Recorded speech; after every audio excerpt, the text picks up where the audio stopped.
Every child deserves someone who sees their worth when the whole world has given up on them. Sometimes that someone comes from the most unexpected place.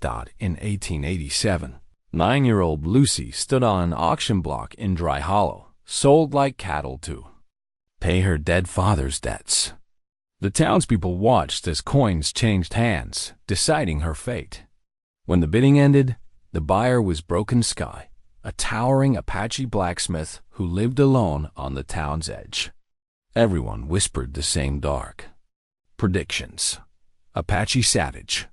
The child would vanish into the wilderness. But what this quiet giant did next shocked everyone. Instead of cruelty, he gave her kindness. Instead of chains, he gave her freedom. Instead of fear, he gave her a home. What happened between this broken man and broken child would change both. Their lives forever. What could transform a terrified little girl into the fiercest defender the frontier had ever seen? Before we jump back in, tell us where you're tuning in from. And if this story touches you, make sure you're subscribed, because tomorrow I've saved something extra special for you. The weathered auction block still bore stains from that morning's rain. Dark patches that reminded Lucy of the tears she'd cried the night before. Now, as the sun beat down mercilessly on the dusty main street of Dry Hollow, those tears had long since dried, leaving only streaks of salt on her dirt-smudged cheeks. The town of Dry Hollow squatted like a wounded animal in the harsh Arizona territory, its buildings weathered gray by relentless sun and wind. Founded by men who'd come west seeking fortune in silver and copper, it had instead found only hardship and the kind of bitter disappointment that turned hearts to stone. The main street stretched perhaps 300 yards, lined with false-fronted buildings that promised more than they delivered. Murphy's General Store with its half-empty shelves, the Cattleman's Saloon where desperate men drowned their failures, and the tiny schoolhouse where Miss Adams tried to teach civilization to children who'd seen too much of its absence. At the far end of town, where decent folks rarely ventured, stood Broken Sky's forge. The massive stone and iron workshop seemed to grow from the earth itself, its chimney reaching toward heaven like a prayer made of smoke and fire. The building told a story of careful craftsmanship, every stone fitted perfectly, every beam placed with the precision of a man who understood that some things, once built, must last forever. Lucy's story had begun 9 years earlier when her mother died, bringing her into a world that seemed determined to crush hope before it could take root. Her father, William Hartwell, had been a clerk in the territorial office, a man whose dreams of prosperity had slowly curdled into resentment and gambling debts. When consumption finally claimed him the previous winter, it had been almost a mercy, except for the legacy of debt he'd left behind. The creditors had come, like vultures, picking clean what little remained of the Hartwell household. Lucy had watched from the corner as they inventoried every stick of furniture, every scrap of clothing, every memento of the life she'd known. When they'd finished, she was the only asset left to settle accounts. Auction blocks the only fair way, Mayor Briggs had declared, his voice carrying the authority of a man who'd never missed a meal. Let the market decide the child's worth. The townspeople had gathered that morning with the eager anticipation of spectators at a hanging. They came not from cruelty, most of them, but from the simple hunger for entertainment that plagued isolated communities where monotony was the greatest enemy. Lucy had stood on that block feeling smaller than her 9 years, her thin frame swimming in a dress that had been too large even before malnutrition had claimed what little flesh she'd carried. The bidding had been sparse. Mrs. Patterson had considered taking her on as kitchen help, but worried about the cost of feeding another mouth. The Murphy family owned the general store, but already employed 2 boys whose wages strained their budget. One by one, potential buyers had found reasons to look elsewhere, until only the serious bidders remained.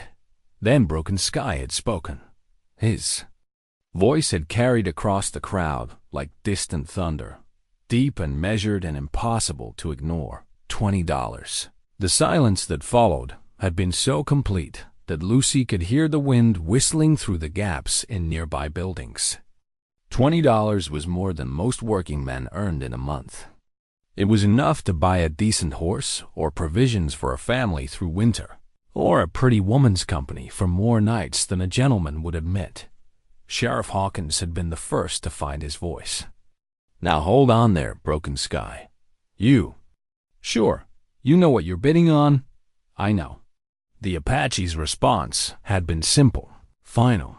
Lucy remembered how the crowd had stirred at that moment, whispering among themselves like leaves rustling before a storm. She'd heard the words they thought she was too young to understand: savage, heathen, Apache devil. She'd heard the speculation about what terrible fate awaited a white child in the hands of a red man.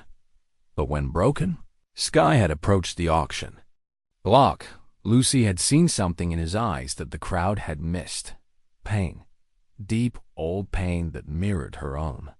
When he'd reached out his hand to help her down from the platform, his touch had been gentle as morning dew. The walk to his forge had passed in strange silence.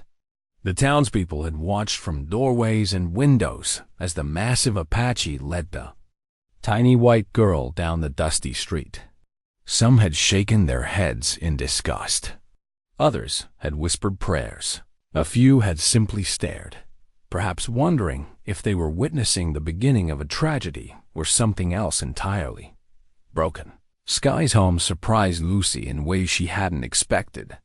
The main room was larger than any house she'd known, with a stone fireplace that could have roasted a whole deer. Hand-carved furniture displayed a craftsman's eye for both beauty and function. Shelves lined the walls, filled not with the dime novels and almanacs that passed for literature in most frontier homes, but with real books, volumes of Shakespeare and Whitman, treatises on metallurgy and engineering, even a few titles in what Lucy would later learn was Apache script. "You must be hungry," he'd said, and his voice carried none of the harsh accent the townspeople mocked when they told their cruel jokes about Indian speech. He spoke like an educated man, each word chosen with care. The meal he prepared had been simple but wholesome: rabbit stew with wild onions and herbs, cornbread that crumbled sweet and warm in her mouth, milk that tasted like it had come from contented cows rather than the bitter, watered-down stuff she'd grown accustomed to. Lucy had eaten in silence, waiting for the trap to spring, for the kindness to reveal itself as mere prelude to something darker. But evening had arrived without violence. Broken Sky had shown her to a small room, adjacent to his own, furnished, with a real bed frame and a mattress stuffed with clean straw. A quilt covered the bed, not some rough frontier blanket, but a carefully pieced work of art that spoke of patient hands and an eye for beauty. "This was," he'd begun, then stopped himself. "This is your room now." That first night, Lucy had lain awake listening for approaching footsteps, for the creak of the door opening, for whatever was coming next. But the only sounds had been the distant howl of coyotes and the gentle breathing of a man who slept the sleep of the righteous. Morning had brought new surprises. Broken Sky had prepared breakfast before she'd even awakened: eggs and bacon and biscuits that rivaled anything she'd ever tasted. While she ate, he'd worked at his forge, and Lucy had watched in fascination as he shaped glowing metal with precise strikes of his hammer. Every movement spoke of mastery earned through years of patient practice. "Would you like to learn?" he'd asked, catching her stare. Lucy had nodded, unable to trust her voice. The forge became her classroom, and Broken Sky proved to be a patient teacher. He'd started with simple tasks: organizing tools, feeding the fire, learning to judge the color of heated metal. As days passed into weeks, he'd shown her how to hold a hammer properly, how to strike with purpose rather than mere force, how to see the potential hidden within raw iron. But the forge taught more than metalworking. As they worked side by side, Broken Sky shared fragments of wisdom that seemed to come from some deeper well of understanding. "Strength comes not from the power to destroy," he'd tell her, but from the choice not to use that power unwisely. The townspeople of Dry Hollow watched this unlikely partnership with growing unease. They'd expected the Apache to work the child like a slave, or worse. Instead, they saw Lucy growing stronger, more confident, more defiant of their expectations. When she accompanied Broken Sky to town for supplies, she no longer cowered behind his massive frame but walked beside him with her head held high. Doc Patterson had been among the first to notice the change. A thoughtful man whose medical training had taught him to observe carefully. He'd seen how Lucy's hollow cheeks had filled out, how her shoulders had straightened, how her eyes had lost their haunted quality. "Seems to be thriving," he'd commented to his wife one evening. "With that savage?" Martha Patterson had replied, her voice sharp with disapproval. "Mark my words, no good will come of it." But Martha Patterson spoke from her own bitterness. Her only child had died of fever 3 years prior, and she'd never forgiven God or the world for that loss. She saw Lucy's apparent happiness as an insult to her own grief. That others in town held different opinions. Miss Adams, the schoolteacher, had observed Lucy during their occasional visits to Murphy's store and noted the girl's improved posture, her clear eyes, her obvious intelligence. When she'd offered to lend Lucy books, Broken Sky had accepted graciously. "Education is a gift that can never be stolen," he'd said. Sheriff Hawkins remained torn between his personal observations and his political obligations. He'd known Broken Sky for nearly 5 years and had never seen the man raise his voice, much less his hand, in anger.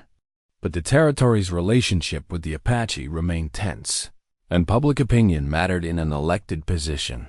The forge itself stood as testament to Broken Sky's character. Every piece that emerged from his workshop displayed not just skill but artistry. His horseshoes lasted twice as long as any competitor's. His ironwork graced the finest homes in the territory. Even those who despised him for his race couldn't deny his craftsmanship. As autumn approached, Lucy had settled into a routine that felt more like family life than anything she'd previously known. She'd wake before dawn to help with chores, spend mornings at the forge learning the blacksmith's trade, and devote afternoons to reading the books Miss Adams continued to provide. Evenings were for conversation. Though Broken Sky was a man of few words, he chose them carefully, and Lucy learned to listen to the silences between his thoughts. It was during one of these quiet evenings that Lucy first glimpsed the artifacts hidden in the back of Broken Sky's cabin. She'd been searching for a book he'd mentioned when she'd noticed a wooden chest, carefully carved with symbols she didn't recognize. When she'd asked about it, something had shifted in his expression. Not anger, but a sadness so deep it seemed to have roots in his very soul. "Some memories are too heavy to carry," he'd said, "but too precious to abandon." Lucy had understood, even then, that Broken Sky carried secrets that explained both his kindness and his isolation. The scars on his hands weren't just from the forge. They spoke of a past that had left marks deeper than any blade could cut. As winter's first snow began to dust the mountains surrounding Dry Hollow, Lucy realized she'd found something she'd never dared hope for: a home. Not just shelter, but belonging.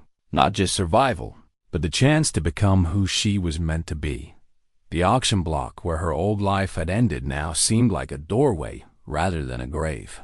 She'd passed through it from one world to another, from despair to possibility, from being unwanted to being chosen. Whatever storms might come, she faced them now not as a helpless orphan, but as Lucy Hartwell, daughter of Broken Sky, student of the forge, an inheritor of lessons worth more than gold. But in the back of her mind, she sensed that her transformation was only beginning. The townspeople's whispers hadn't ceased. They'd only grown quieter. The same fear and prejudice that had shaped her childhood continued to simmer beneath Dry Hollow's surface, waiting for the right spark to ignite them into something more dangerous than mere gossip. Still, for now, there was warmth and safety and the steady rhythm of hammer on anvil. There was a man who saw her worth when the world had given up on her. There was a forge where metal could be transformed by fire and patience into something stronger and more beautiful than before. Just like a frightened little girl could be transformed into someone worth defending. 6 months had passed since the auction block, and Lucy's world had expanded far beyond the walls of Broken Sky's forge. The terrified child who'd once trembled at shadows now walked through Dry Hollow with quiet confidence, her calloused hands evidence of honest work, her straight spine testament to lessons in dignity that no schoolbook could teach. The morning that would change everything began like any other. Lucy rose before dawn to help with the forge's preparation, banking coals that had smoldered through the night and arranging tools with the precision Broken Sky had taught her. She'd grown 3 inches in 6 months, her frame filling out with the steady nutrition of regular meals and the muscle that came from working iron and steel. "Today we'll finish the Henderson Commission," Broken Sky announced over breakfast, his voice carrying the satisfaction of a craftsman approaching completion. A fine work. The Hendersons had ordered a full set of decorative ironwork for their new house, intricate scrollwork that would grace their front gate and window boxes that would hold Mrs. Henderson's prized roses. Lucy nodded, already envisioning the delicate curves they'd hammer into the heated metal. Under Broken Sky's patient guidance, she'd learned to see iron not as stubborn resistance, but as willing partner in creation. Each piece they crafted together felt like a small victory over chaos. They were deep in their work when Tommy Patterson burst through the forge doors, his young face flushed with excitement and fear. At 12, Tommy was Doc Patterson's grandson and one of the few children in town who didn't cross the street when he saw Lucy coming. "They're meeting at the town hall," he gasped, struggling to catch his breath. "All the important men. Mayor Briggs called a special session about," he glanced nervously at Broken Sky, "about the Apache problem." Lucy's hammer paused mid-strike. She'd heard whispers, of course. Living with Broken Sky had taught her to listen carefully to the spaces between words, to watch faces for signs of trouble brewing beneath polite surfaces. But hearing the threats spoken aloud still sent ice through her veins. What kind of meeting? Broken Sky's voice remained steady, but Lucy caught the subtle tension in his shoulders. "Pa says they're talking about new territorial regulations. Something about licensing requirements for businesses." Tommy's words tumbled over each other. "But folks are saying it's really about finding legal ways to—" He stopped, unable to finish the sentence. "To force us out," Lucy completed quietly. After Tommy left, Lucy and Broken Sky continued their work in heavy silence, but concentration proved impossible. Every strike of the hammer seemed to echo the question neither wanted to voice. How long before their peaceful existence shattered, like poorly tempered steel? That afternoon, Lucy volunteered to walk to Murphy's store for supplies, though they both knew her real purpose was reconnaissance. The afternoon heat pressed down like a physical weight as she made her way down Main Street, noting which neighbors met her eyes and which suddenly found reasons to study the ground. Murphy's General Store buzzed with conversation that died the moment Lucy stepped through the door. She'd grown accustomed to such silences, but today they felt different, charged with an energy that made her skin prickle with awareness. "Martha!" Coldball stood at the counter, her voice pitched just loud enough to ensure Lucy heard every word. "Mark my words that Apache's been planning something. You don't just buy a white child without having darker purposes in mind." "Now, Martha," Murphy cautioned, but his voice lacked conviction. "Don't you now Martha me, Joseph Murphy. We all know what savages do to captive children. The fact that he's waited this long just means he's more clever than most." Lucy approached the counter with deliberate calm, her request for flour and salt delivered in a clear, steady voice. But as she waited for Murphy to fill her order, her eyes fell on something that made her blood turn cold. There, displayed prominently among the store's miscellaneous goods, sat her father's pocket, watched the one piece of family heritage she'd thought lost forever to creditors. The tarnished silver case bore the engraving she remembered tracing with small fingers. To William Hartwell, Faithful Service, Territorial Office, 1878. Where did this come from? She asked, her voice barely above a whisper. Martha Coldwell's smile was sharp as a blade. Found property, dear. Amazing what people abandon when they run into trouble. That belonged to my father. Did it now? Strange how such things turn. Up when debts come due. Martha's eyes glittered with malicious satisfaction. Of course, if you could prove ownership. Lucy's hands trembled as she realized the implications. The watch hadn't been among her father's effects when the creditors came, which meant it had been taken before his death, sold or traded for. Reasons she could only guess at. That evening, Lucy confronted Broken Sky with her discovery. They sat in the forge's cooling heat, the day's work complete, but the real conversation just beginning. He sold more than possessions, didn't he? Lucy's question hung in the air like smoke from banked coals. Broken Sky was quiet for a long time, his dark eyes studying the shadows that danced across the forge walls. When he finally spoke, his words carried the weight of old pain carefully controlled. Your father carried debts beyond money. Information has its own price in territory where Apache and cavalry played deadly games. The truth hit Lucy like a physical blow. Her father hadn't just been a gambler, he'd been an informant. The territorial office position that should have been a source of pride had become a means of betrayal, selling Apache movements and plans to military commanders who used that intelligence to devastating effect. How many died because of what? He told them? Too many. Broken Sky's response was simple, final. Lucy felt the world shift beneath her feet. Every assumption about her father, about her family's place in the territory's history, crumbled like poorly mixed mortar. She wasn't just an orphan, she was the daughter of a man whose betrayals had contributed to the cycle of violence that plagued the frontier. Is that why you bought me? The question escaped before she could stop it. Because of what he did? Broken Sky turned to face her fully, and Lucy saw something in his expression she'd never noticed before. Grief so profound it seemed to echo in the empty spaces of her own heart. I bought you because you reminded me of my daughter. Ayana was your age when the cavalry came to our village. The information they used to find us. He paused, the words clearly costing him. It came from someone like your father. The revelation struck Lucy like lightning. She wasn't just living with a kind Apache who'd rescued her from poverty. She was living with a man whose family had been destroyed by the same system that had corrupted her father. The irony was so complete it felt like divine punishment. You should hate me, she whispered. Should I? Broken Sky's voice was gentle, almost amused. Should I punish the daughter for the father's choices? Should I let hate consume what little good remains in a broken world? They talked late into the night. Broken Sky sharing fragments of his past that explained the mysterious sadness Lucy had sensed from their first meeting. His wife, Singing Water, had been a healer respected throughout the Apache bands.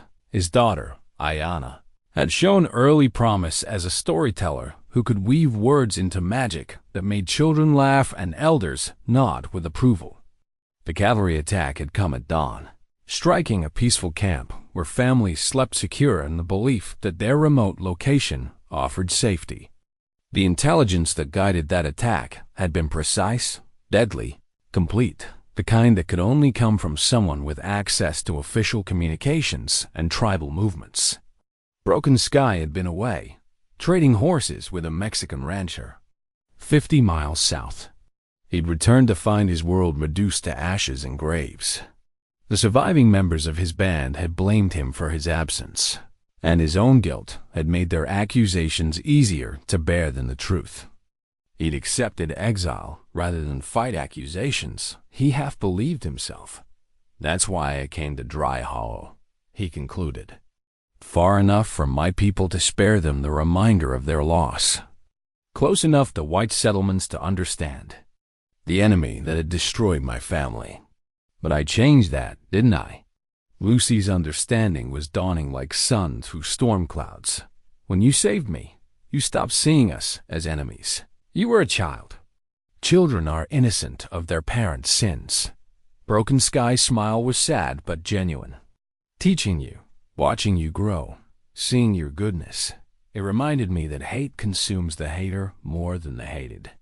The next morning brought visitors to the forge. Sheriff Hawkins arrived with Mayor Briggs and two men Lucy didn't recognize territorial officials by their dress and bearing. Their purpose became clear quickly enough. New regulations, Mayor Briggs announced, with barely concealed satisfaction. All businesses in Dry Hollow must now hold proper territorial licenses. Said licenses require character references from 3 established citizens and proof of, he paused meaningfully, moral fitness. The trap was elegant in its simplicity. No established citizen would risk their reputation vouching for an Apache, and moral fitness would be judged by the same men who'd orchestrated this charade. You have 30 days, Sheriff Hawkins added quietly. His eyes wouldn't meet Broken Sky's. I'm sorry, but that's the law. After they left, Lucy felt a rage she'd never experienced before, pure, clean anger that burned like forged fire. The injustice was complete, perfect in its bureaucratic cruelty. They would lose everything not through honest defeat but through legal maneuvering designed to appear fair while ensuring predetermined results. We have to fight this, she declared. Broken Sky's response surprised her. Yes, he said simply. We do. The decision marked a turning point neither fully understood yet. The man who'd chosen exile over conflict was prepared to make a stand. The girl who'd once cowered from shadows was ready to step into the light and defend what mattered most. But as they began to plan their resistance, both understood they faced odds that would test everything they'd learned about strength, courage, and the bonds that hold family together when the world tries to tear it apart. The hammer rang against the anvil with a different rhythm, now urgent, purposeful, driven by something deeper than mere craftsmanship. Lucy shaped the glowing iron with steady strikes, each blow guided by the lessons Broken Sky had drilled into her over months of patient instruction. But today, she wasn't just learning metalwork, she was forging her first horseshoe, and with it, a symbol of her own transformation from helpless child to capable defender. Feel the metal, Broken Sky instructed, his voice calm despite the tension that had settled over their lives like winter frost. It tells you when it's ready, when it needs more heat, when it's prepared to hold its new shape. Lucy adjusted her grip on the hammer, finding the balance point that allowed her to strike with maximal force while maintaining precision. The horseshoe gradually took form under her guidance. Not perfect, but functional, honest work that would serve its purpose. Strength comes not from size, Broken Sky continued, but from knowing who you are and what you're willing to defend. It was a lesson that extended far beyond the forge. In the 2 weeks since Mayor Briggs had delivered his ultimatum, Lucy had thrown herself into learning everything Broken Sky could teach her. Metalworking, yes, but also reading, self-defense, and the Apache wisdom that has sustained his people through generations of struggle. The morning sessions began before dawn with exercises that built both body and spirit stretching movements that promoted flexibility, balance drills that developed awareness, and breathing techniques that centered the mind. Broken Sky taught her to move with purpose rather than haste, to observe carefully before acting, to find strength in patience. The willow bends in the storm while the oak breaks, he would say as they practiced. Learn to be like the willow. But Lucy's greatest weapon was proving to be her voice. As word of their situation spread through town, she'd begun speaking up publicly, challenging assumptions with questions that forced people to examine their own beliefs. when Martha Caldwell had loudly proclaimed at Murphy's store that no good Christian child should live with a heathen, Lucy had responded with quiet dignity. "Have you seen evidence of this heathen behavior, Mrs. Caldwell? Because I see a man who works honestly, pays his debts, and treats everyone with respect." The confrontation had drawn attention from other customers, and Lucy had seized the moment to continue. "Mr. Broken Sky taught me to read better than I ever learned in school. He's taught me useful skills that will serve me all my life. He's never raised his voice to me, never struck me, never shown me anything but kindness. What exactly should I fear from such treatment?" Martha's sputtered response had revealed the weakness in her position. She had no specific complaints, only prejudice dressed up as concern. Such encounters became more frequent as Lucy refused to accept the role of silent victim.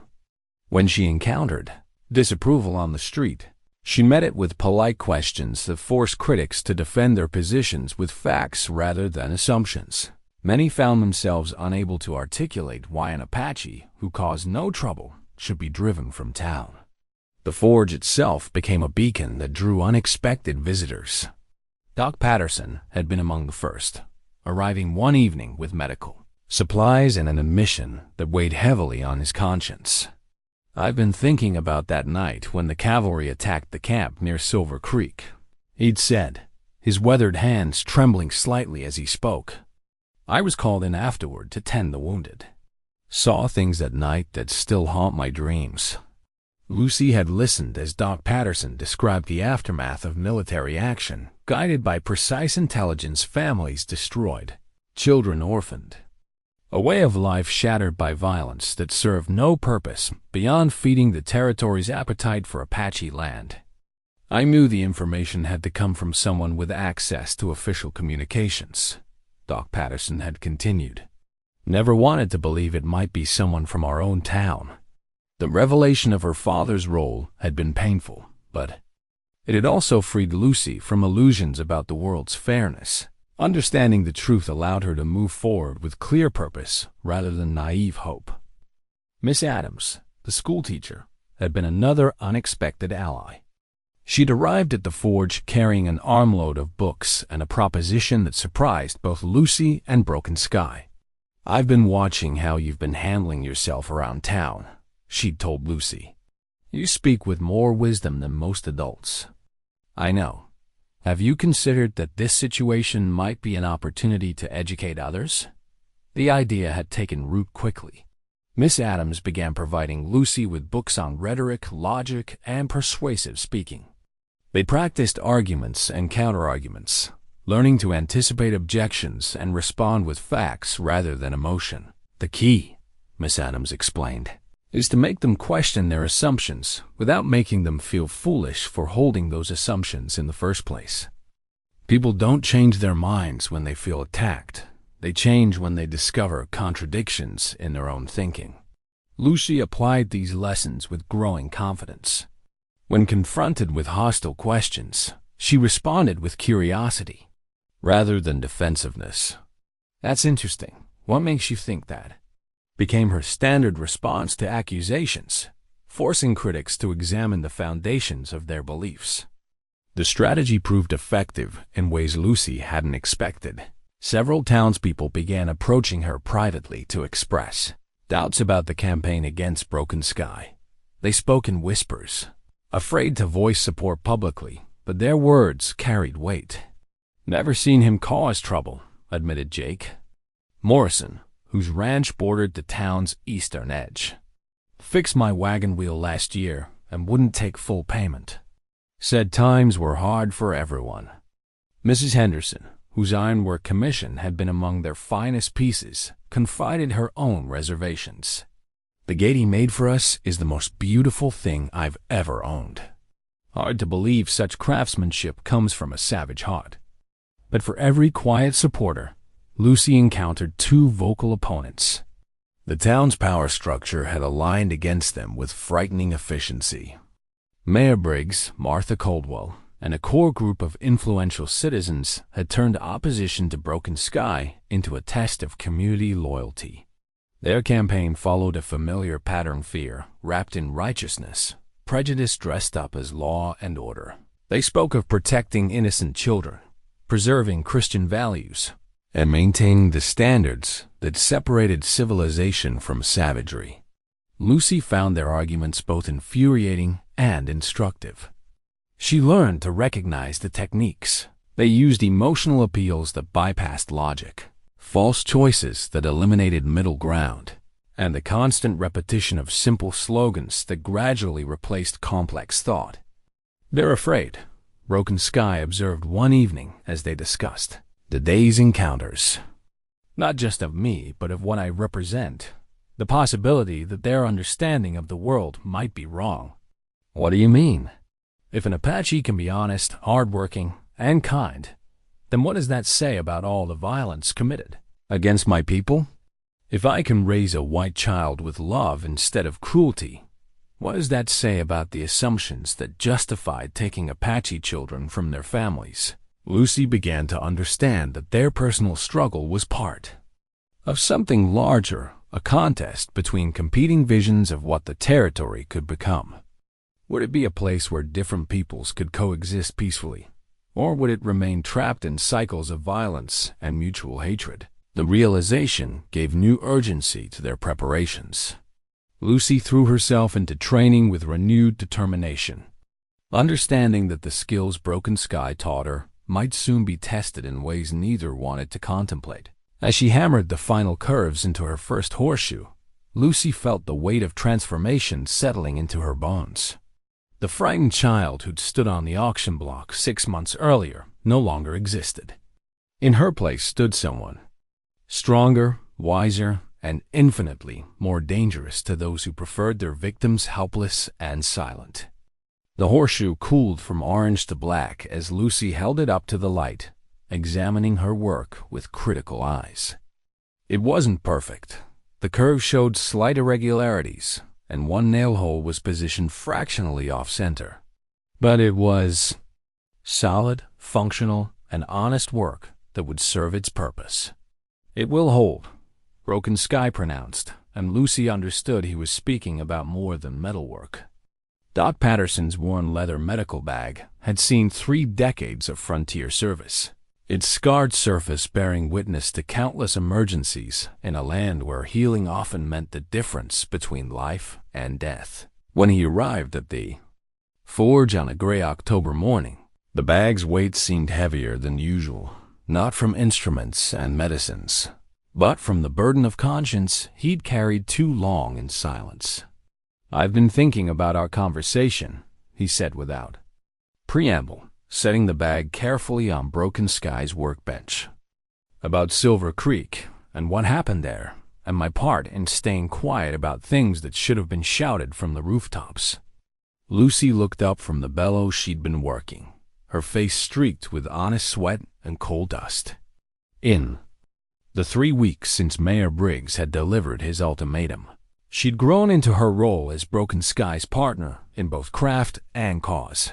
Her hands had developed the calluses of a working smith, and her voice had found the confidence to challenge injustice wherever she encountered it.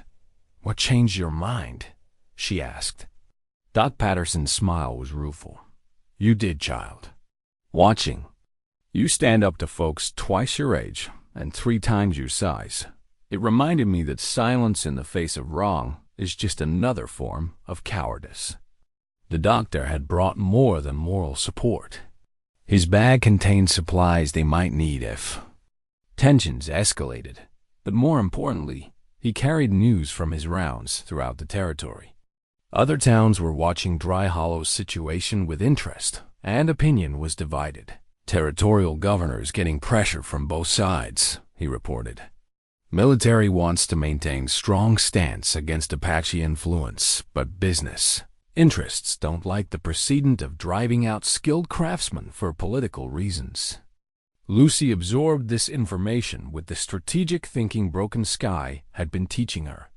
Every problem had multiple dimensions, and solving it required understanding all the forces in play. "What about Sheriff Hawkins?" she asked. Where? Does he really stand? That's a man caught between conscience and duty, Doc Patterson replied. Knows what's right, but also knows his job depends on keeping the peace. And around here, peace sometimes means going along with popular opinion, even when it's wrong. The conversation was interrupted by the sound of approaching hoofbeats. Tommy Patterson burst through the forge doors, his young face flushed with excitement and urgency. They're coming, he gasped. Martha Caldwell's leading a whole group of ladies up the street. Says they're going to pray for Lucy's immortal soul right here in front of the forge. Lucy and Broken Sky exchanged glances. Martha's prayer meetings had become a regular form of harassment, designed to draw attention and create public spectacle. But they also represented opportunity for someone prepared to seize it. How many? Lucy asked, already moving toward the forge's front window. 8 or 9. Mrs. Morrison, Mrs. Briggs, some others I didn't recognize. Tommy's breathing was starting to calm. They've got signs. Lucy could see them now, a small procession of women in their finest Sunday dresses, carrying hand-lettered placards with biblical quotations and patriotic slogans. Martha Caldwell led the group, her face set in lines of righteous determination. What do you want to do?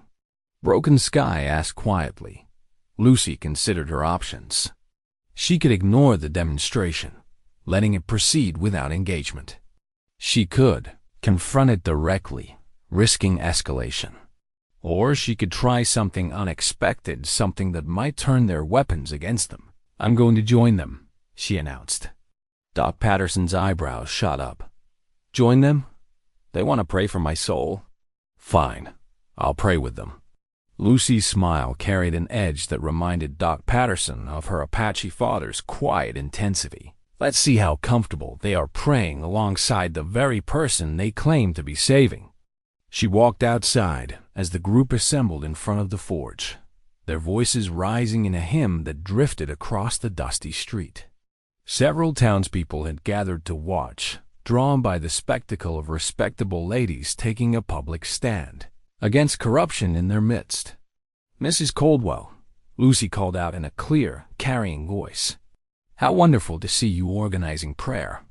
Might I join you?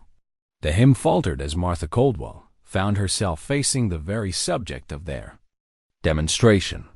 Her carefully planned performance suddenly required improvisation, and Lucy could see the uncertainty flickering behind her righteous facade. We're praying for your salvation, child, Martha managed, her voice strained. Perfect, Lucy replied with genuine enthusiasm. I'd love to pray with you. Should we start with a prayer of gratitude for God's mercy in providing me with a home when I was homeless, food when I was hungry, and love when I was alone? The watching crowd stirred with interest. Several faces showed the first signs of doubt about the demonstration's purpose. Lucy pressed her advantage, dropping to her knees right there in the dusty street. Dear Lord, she began in a voice that carried to every corner of the gathering. Thank you for sending someone to rescue me from despair. Thank you for showing me that your love comes in many forms, even when those forms challenge our expectations. Thank you for teaching me that kindness matters more than the color of skin, and that family is built through love rather than blood. One by one, the watching townspeople began to kneel as well. Even some of Martha's prayer group found themselves drawn into genuine worship, their prepared speeches forgotten in the face of Lucy's heartfelt gratitude. And Lord, Lucy continued, help all of us to see past our fears and prejudices to the humanity in every person. Help us remember that you judge us not by who we are, but by how we treat those who cannot defend themselves. When she finished, the silence stretched long enough to hear wind rustling through the cottonwoods at the street's edge. Martha Caldwell's carefully orchestrated demonstration had become something entirely different. A genuine moment of reflection that left participants questioning their own motivations. Amen, said a voice from the crowd. Then another and another, until even Martha found herself echoing the word. The prayer group dispersed with considerably less fanfare than they'd arrived with. Several women approached Lucy privately to express admiration for her faith, while others simply walked away looking thoughtful. Doc Patterson watched the aftermath with professional interest. "That was masterfully done," he told Lucy as they returned to the forge. "You turned their own weapon against them, made them question whether their actions matched their stated beliefs." But the real victory came later that afternoon when Miss Adams arrived with unexpected news. She'd been in conversation with several prominent families about Lucy's education, and a consensus was emerging that surprised everyone involved. "The Morrison family wants to sponsor your continued schooling," she announced. "Mrs. Henderson agrees, and even Mayor Briggs is considering it, though he'd never admit so publicly." Lucy was puzzled. "Why would they do that?" "Because you've demonstrated something they didn't expect from a child raised by an Apache superior. Moral reasoning, genuine faith, and the kind of character they want their own children to develop." Miss Adams's smile was knowing. "They're beginning to realize that opposing your education makes them look like the savages." The offer represented both opportunity and complication. Accepting it would provide Lucy with advantages that could serve her well throughout life. But it also carried the implicit suggestion that her current situation was somehow inadequate, that Broken Sky's teaching needed supplementation from proper sources. "What do you think?" she asked Broken Sky that evening as they discussed the proposal. "I think education is never wasted," he replied carefully. "But I also think you must decide whether accepting their offer means accepting their judgment about what kind of learning has value." Lucy wrestled with the decision for several days. The practical benefits were obvious: access to advanced books, formal instruction in subjects Broken Sky couldn't teach, and the social connections that came with acceptance by influential families. But there were deeper questions involved. Would accepting the offer validate the assumption that Apache wisdom was inferior to white education? Would it create obligations that might compromise her ability to defend Broken Sky when the final confrontation came? The answer came to her while she worked at the forge, shaping a piece of iron that seemed determined to resist her intentions. She heated it again and again, applying patience and persistence until finally the metal yielded to her vision. "I'll accept," she told Miss Adams the next day. "But on one condition. My education must include Apache history and culture. If they want to improve my mind, they need to understand that some of my best teachers aren't found in white schools." Miss Adams looked surprised, then impressed. "That's quite a requirement." "It's not a requirement," Lucy corrected. "It's an opportunity. They can learn as much from me as I can from them, if they're willing to open their minds to possibilities they'd never considered." The arrangement that emerged satisfied no one completely, which suggested it might actually work. Lucy would attend formal classes 3 days each week, while continuing her apprenticeship at the forge.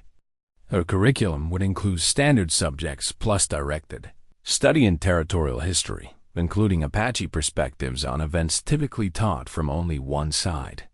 More importantly, the compromise established Lucy as someone who could negotiate from strength rather than merely accept charity. She demonstrated that even as the subject of their rescue efforts, she possessed agency and could impose conditions of her own. As autumn deepened toward winter, Lucy felt the balance of power in Dry Hollow beginning to shift. She was no longer just Broken Sky's ward. She was becoming a force in her own right, someone whose opinions mattered and whose voice commanded respect. But she also sensed that their opponents were adapting to changed circumstances. Mayor Briggs and his allies wouldn't be caught off guard again by prayers and moral challenges. They were preparing new strategies that might prove harder to counter with simple truth-telling. The 30-day deadline was approaching, and with it, the moment when words would no longer be sufficient to protect the life she and Broken Sky had built together. Lucy's education was expanding beyond books and forge work to include harder lessons about power, politics, and the prices people paid for standing up to injustice. She was learning that becoming someone worth defending meant also becoming someone capable of fighting back. The war medicine bundle lay wrapped in soft doeskin at the bottom of Broken Sky's wooden chest, beneath layers of carefully folded clothing and personal effects that spoke of a life lived far from the forge's daily rhythms. Lucy discovered it on a November morning when Broken Sky had asked her to retrieve his winter coat from storage, and the bundle's weight seemed to pull at her hands with significance she didn't yet understand. "What is this?" she asked, carrying the bundle to where Broken Sky worked at the anvil, shaping horseshoe nails with the precise motions that had become as natural as breathing. His hammer paused mid-strike, and Lucy saw something shift in his expression, not anger or fear, but a deep sadness that seemed to echo from the bundle itself. "Something I haven't opened in 5 years," he said quietly. "Something I thought I'd never need again." Lucy set the bundle carefully on his workbench, her fingers tracing the intricate beadwork that decorated the doeskin covering. The patterns meant nothing to her, but they clearly held significance that went beyond mere decoration. "My grandmother made this for me when I became a peace chief," Broken Sky explained, his voice carrying the weight of memory. "Every symbol tells part of my people's story, our connection to the land, our responsibility to protect life rather than take it, our duty to seek understanding before conflict." Lucy's education had taught her to recognize the difference between war implements and ceremonial objects, but this bundle seemed to occupy some middle ground that defied easy categorization. "Peace Chief?" she asked. Broken Sky set down his hammer and began untying the leather cords that held the bundle closed. His movements were reverent, careful, as though the contents might dissolve at rough handling. "Among my people, there are 2 kinds of leaders: war chiefs, who guide us in battle, and peace chiefs, who guide us in wisdom. I was chosen as a peace chief when I was younger than you are now." His smile was bitter. The irony of my exile wasn't lost on anyone. The bundle opened to reveal objects that challenged everything Lucy thought she knew about Apache culture. Instead of weapons or war paint, she saw a ceremonial pipe carved from red stone, eagle feathers arranged with mathematical precision, and small pouches containing what appeared to be medicinal herbs. "I tried to prevent the conflicts that destroyed my family," Broken Sky continued, lifting the pipe with hands that trembled slightly. "When tensions rose between Apache bands and territorial settlers, I argued for negotiation rather than raids. When young warriors spoke of revenge for cavalry attacks, I counseled patience and wisdom." Lucy began to understand the deeper tragedy of his situation. Broken Sky hadn't been exiled for causing conflict. He'd been banished for trying to prevent it. The night before the Silver Creek attack, our tribal council met to discuss response to cavalry provocations. Some wanted immediate retaliation for recent raids on our hunting parties.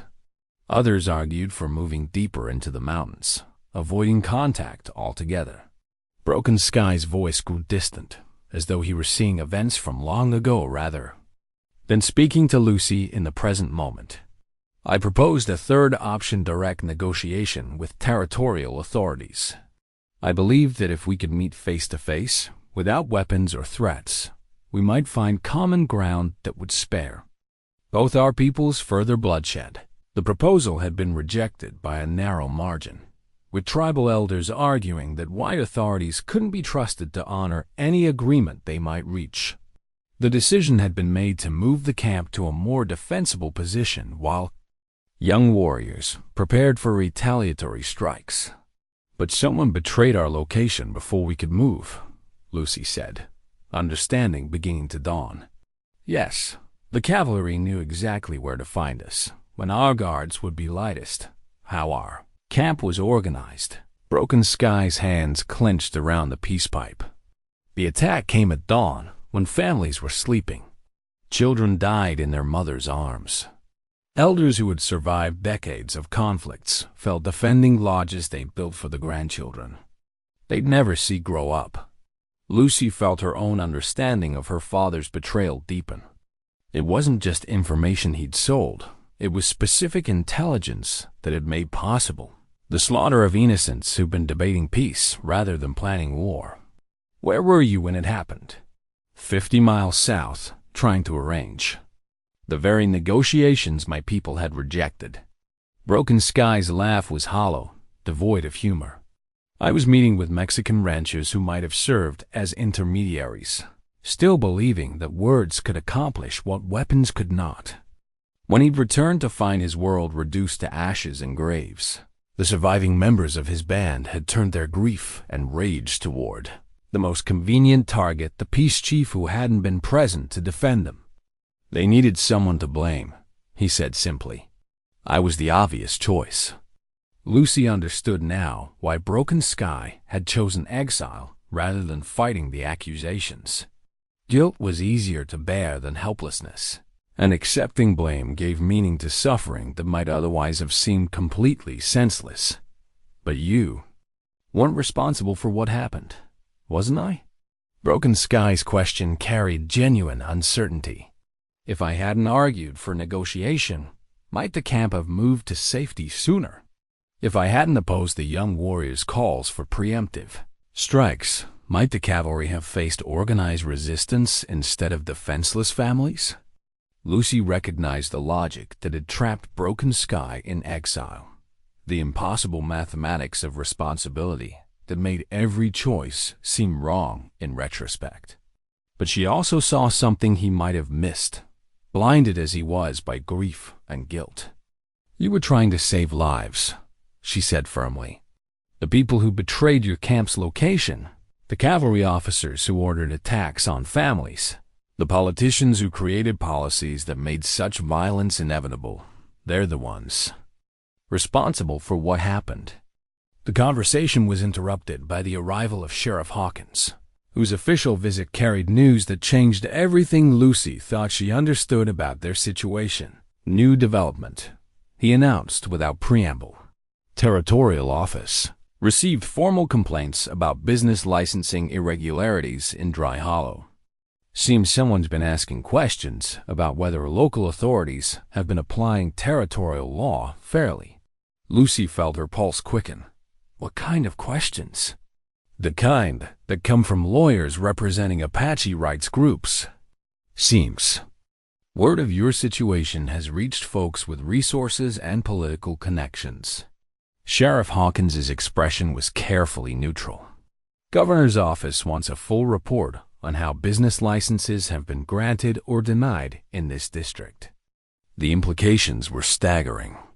Their local struggle had attracted attention from territorial and perhaps federal authorities who had their own reasons for ensuring that Apache individuals received fair treatment under territorial law. What does that mean for the 30-day deadline? Lucy asked. Means it's suspended pending official review, Sheriff Hawkins replied. Also means this situation is about to get a lot more complicated for everyone involved. After the sheriff left, Lucy and Broken Sky sat in contemplative silence, processing the unexpected turn their struggle had taken. The peace pipe remained on the workbench between them, its presence seeming to suggest possibilities that neither had dared consider. Someone's been watching, Broken Sky said finally. Someone with enough influence to make territorial authorities pay attention. Lucy nodded, but her thoughts were moving in different directions. The revelation about Apache rights groups suggested that their personal battle was part of something larger, a broader effort to establish legal precedents that might protect other Apache individuals facing similar persecution. What if this isn't just about us? She asked. What if we're being used as a test case? Broken Sky considered this possibility with the strategic thinking that had made him a peace chief, despite his youth. Then we'd better make sure we pass the test. The war medicine bundle took on new significance in this context. It wasn't just a collection of ceremonial objects. It was a symbol of the wisdom and responsibility that came with leadership in times of crisis. That evening, Broken Sky performed a ceremony Lucy had never witnessed before. Using the contents of his medicine bundle, he created a small ritual space in the forge's corner, arranging symbols and offerings according to patterns that seemed to follow ancient logic. "I'm asking my ancestors for guidance," he explained as he worked. "And I'm telling them that their grandson is ready to be a peace chief again, not for his own people this time, but for a new kind of family that bridges two worlds." Lucy understood that she was witnessing something sacred, something that connected Broken Sky to traditions and responsibilities that stretched back generations. But she also understood that she was part of this ceremony not as an observer, but as someone whose fate was now intertwined with ancient obligations to seek peace and protect the innocent. As smoke from burning sage filled the forge with sweet fragrance, Lucy felt the weight of her own transformation settling into her bones. She was no longer just a rescued orphan learning to work iron and defend herself. She was becoming part of something larger, a bridge between worlds that had been at war too long, a symbol of possibilities that stretched beyond the narrow confines of Dry Hollow's prejudices. The war medicine bundle had revealed its true purpose, not to prepare for battle, but to remember that some fights were worth winning through wisdom rather than weapons. The bronze bell that called Dry Hollow's citizens to town meetings had hung in the same spot for 15 years, its voice summoning the community to witness democracy and action elections, municipal decisions, and the occasional crisis that required collective judgment. Tonight, as November wind rattled the schoolhouse windows where the meeting would convene, that bell's tone carried in weight that seemed to echo through every corner of the territory. Mayor Briggs had called the emergency session ostensibly to address the territorial inquiry into licensing practices. But everyone understood the real purpose. This would be Broken Sky and Lucy's final trial before the court of public opinion. The legal maneuvering that had bought them time would mean nothing if the community remained united in its determination to see them gone. Lucy stood before the mirror in Broken Sky's cabin, adjusting the simple blue dress Miss Adams had provided for the occasion. Her reflection showed a young woman rather than the terrified child who'd stood on the auction block 8 months earlier. Her shoulders had broadened from forge work. Her hands bore the honest calluses of skilled labor, and her eyes held a confidence that came from knowing exactly who she was and what she stood for. "You don't have to do this," Broken Sky said quietly. From the doorway, "I could speak for both of us." "No," Lucy replied, her voice steady as steel. "They need to hear from me directly. They need to understand that I'm not your victim. I'm your daughter by choice, and I speak with my own voice." Broken Sky nodded, understanding that this moment marked another step in Lucy's transformation from rescued child to independent force. She'd insisted on preparing her own statement, refused suggestions about what she should say, and made clear that she would face the community's judgment on her own terms.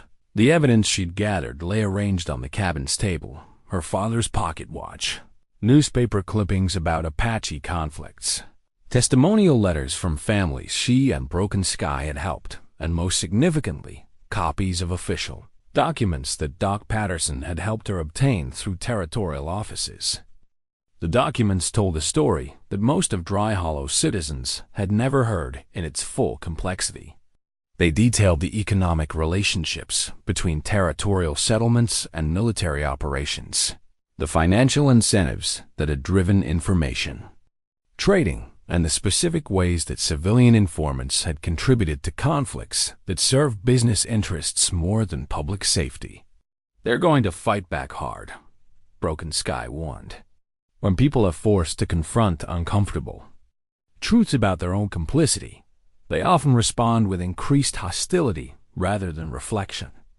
Lucy understood the psychology he described. She'd seen it in Martha Coldwell's escalating rhetoric, in Mayor Briggs's increasingly desperate attempts to maintain control of the narrative, and in the way some townspeople had begun avoiding her. entirely rather than engaging with arguments they couldn't easily dismiss. But she'd also seen the opposite reaction in others. Dot Patterson's willingness to acknowledge his own past silence had inspired similar honesty in several families. Miss Adams had begun incorporating Apache perspectives into her teaching, despite pressure from the school board. Even Sheriff Hawkins had started questioning policies he'd previously enforced without examination. The community was fracturing along lines that didn't always follow predictable patterns. Some of the town's most established families were quietly supporting Lucy and Broken Sky, while some newer residents had aligned themselves with the opposition. Economic interests, personal relationships, and individual conscience created a complex web of allegiances that defied simple analysis. "Whatever happens tonight," Lucy said, "we'll face it together." They walked to the schoolhouse as sunset painted the mountains gold and crimson, their footsteps echoing on wooden boardwalks that had carried them through months of struggle and growth. Other citizens converged from all directions, families in their best clothing, single men who worked the mines and ranches, women whose faces reflected the weight of decisions that would shape their community's future. The schoolhouse was packed beyond capacity, with standing room only and citizens spilling out onto the front steps. Mayor Briggs presided from behind Miss Adams's desk, flanked by Martha Caldwell and several other prominent supporters. The territorial representatives sat in the front row, their presence a reminder that local decisions now carried broader implications. Sheriff Hawkins called for order, and the crowd settled into the tense silence that preceded battles fought with words rather than weapons. "Citizens of Dry Hollow," Mayor Briggs began, his voice carrying the authority of office but lacking its usual confidence. "We gathered tonight to address questions that have been raised about our community's values and procedures. Questions that strike at the heart of who we are and what kind of place we want to call home." Lucy listened as Mayor Briggs outlined his position with practiced rhetoric that painted the territorial inquiry as outside interference in local affairs. He spoke of community standards, traditional values, and the need to protect children from influences that might corrupt their moral development. But Lucy noticed something in his delivery that suggested uncertainty beneath the confident facade. His eyes avoided direct contact with sections of the audience where he knew support had wavered. His gestures seemed slightly forced, as though he were performing a role rather than expressing genuine conviction. When Mayor Briggs called for public comment, Martha Caldwell was the first to speak. Her statement was a masterpiece of emotional manipulation, stories about threatened children, references to savage behavior, and dire predictions about what would happen if the community failed to take a strong stand. But Martha's speech also revealed the weakness of their position. She offered no specific examples of harmful behavior, no evidence of actual threats, nothing concrete beyond fear and prejudice dressed up as protective concern. Doc Patterson spoke next, his medical authority lending weight to observations about Lucy's obvious health and happiness under Broken Sky's care. He described specific instances of kindness, generosity, and skilled craftsmanship that contradicted every stereotype the opposition had promoted. Miss Adams followed with an educator's assessment of Lucy's intellectual development, her character growth, and her potential contributions to the community. She read excerpts from Lucy's written work that demonstrated sophisticated thinking about complex moral issues. One by one, supporters shared their experiences, how Broken Sky had repaired equipment when they couldn't afford to pay, how Lucy had helped with difficult children or assisted elderly neighbors, how both had contributed to the community's welfare in ways that demanded recognition rather than punishment. But the opposition had their own witnesses. Business owners spoke about the importance of maintaining standards. Parents expressed concerns about the message they'd send their children by tolerating relationships that violated social norms. Religious leaders quoted scripture about corruption and the dangers of compromising with evil. The debate revealed fundamental disagreements about human nature the meaning of civilization and the possibility of redemption that extended far beyond Lucy and Broken Sky's specific situation. It became a referendum on whether fear or hope would guide the community's future development. Through it all, Lucy waited for her moment, knowing that her words would either vindicate months of struggle or confirm her opponents' darkest predictions about the dangers of trusting an Apache with a white child's welfare. When Mayor Briggs finally called her name, Lucy rose with the calm confidence that Broken Sky had taught her to cultivate under pressure. She walked to the front of the room carrying her evidence and her convictions, prepared to speak truths that some would find uncomfortable, but none could honestly deny. The bronze bell outside had fallen silent, but Lucy felt its weight in her chest as she faced the assembled citizens of Dry Hollow, some who'd supported her, some who'd opposed her, and many who remained undecided about whether this young woman represented hope or threat for their community's future.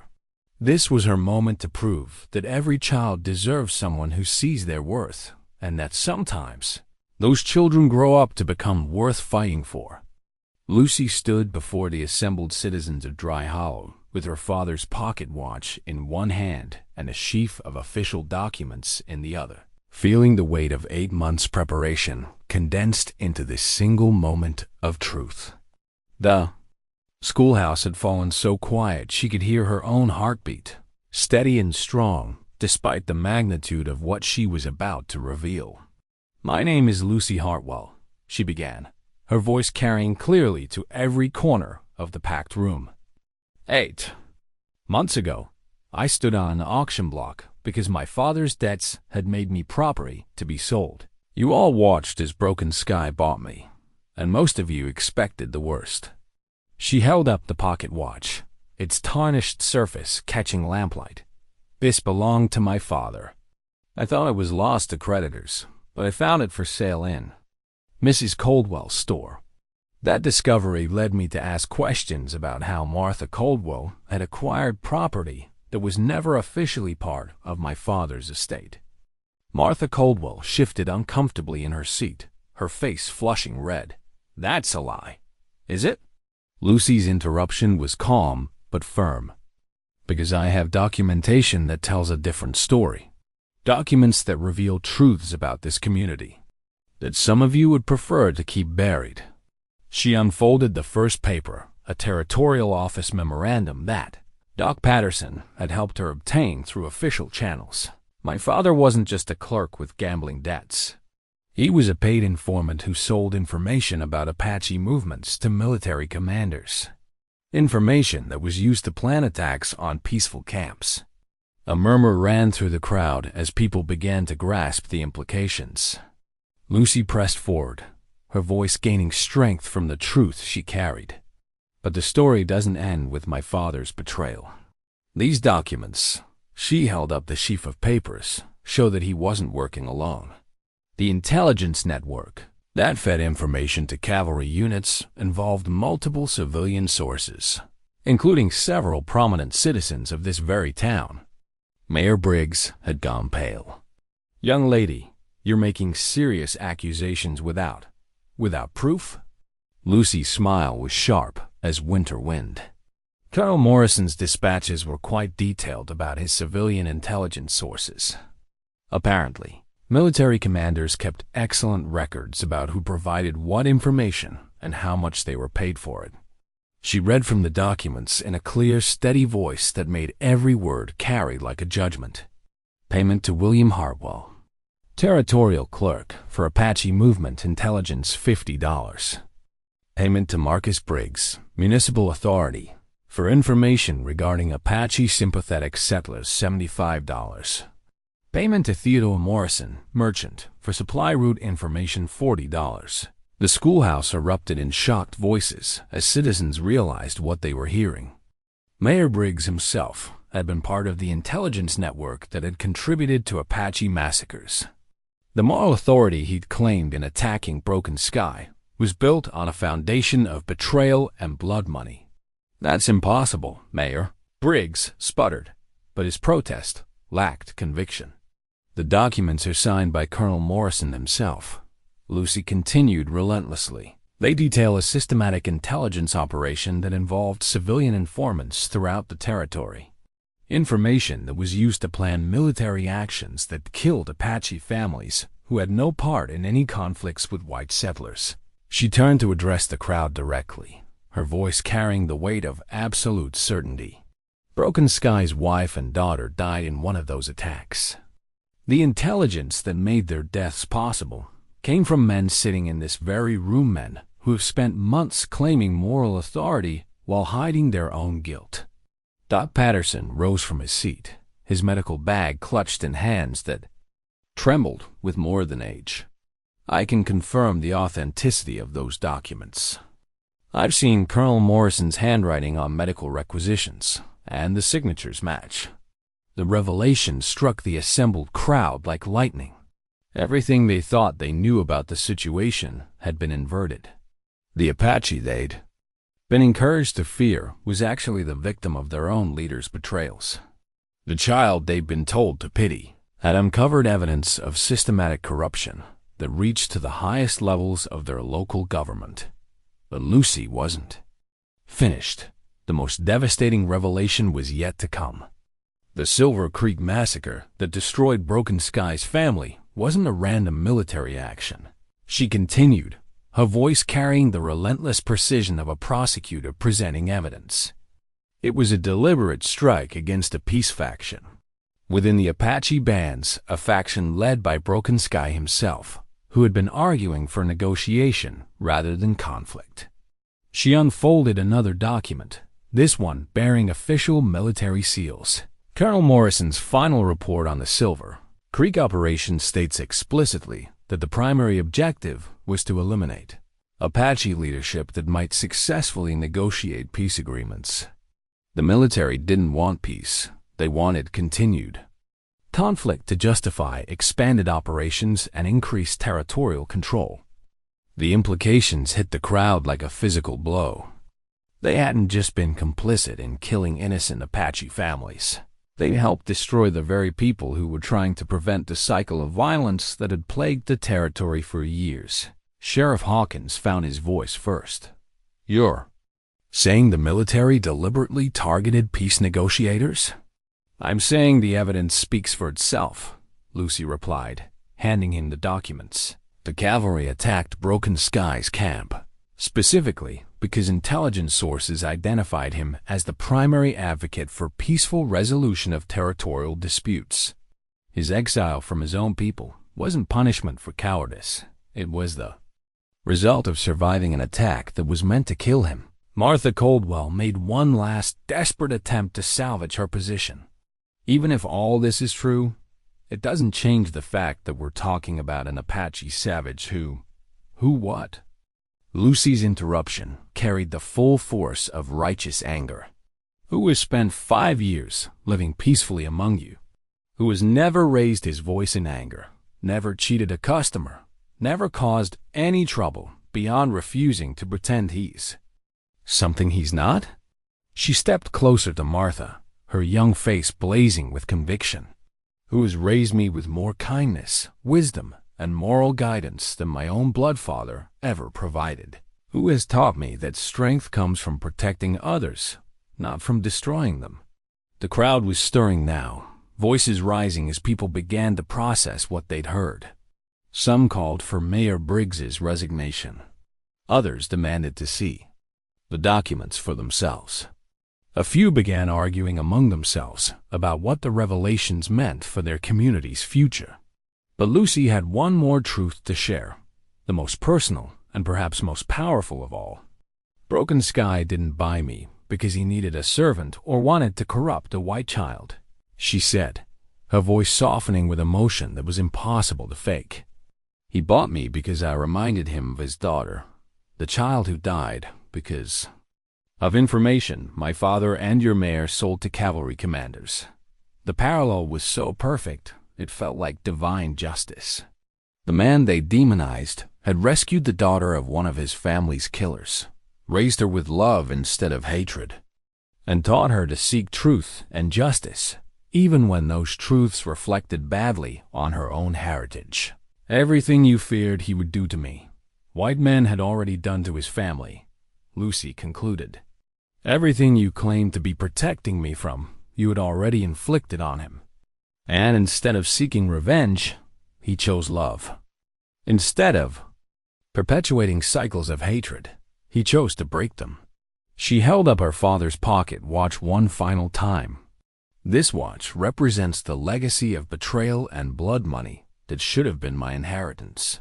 But Broken Sky gave me a different legacy, one built on truth, justice, and the understanding that family is created by choice and love, not by accident of birth. The schoolhouse had fallen silent again, but this time the quiet carried the weight of revelation rather than anticipation. Mayor Briggs sat slumped in his chair, his political authority shattered by documents he couldn't deny. Martha Caldwell stared at her hands, perhaps finally understanding the magnitude of the injustices she'd helped perpetuate. But not everyone in the room was prepared to accept the new narrative Lucy had presented. Some would cling to old prejudices, despite overwhelming evidence. Others would find new reasons to oppose what they couldn't bring themselves to embrace. Lucy understood that her revelations had won a battle, not the war. But they had also accomplished something more important. They had forced the community to confront truths about itself that could never again be completely ignored.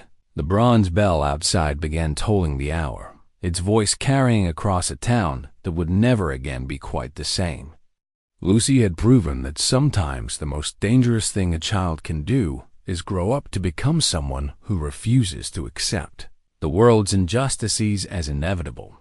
The question now was whether Dry Hollow would choose to build a future on the foundation of those truths, or whether the forces of fear and tradition would find new ways to resist the changes Lucy's courage had made possible.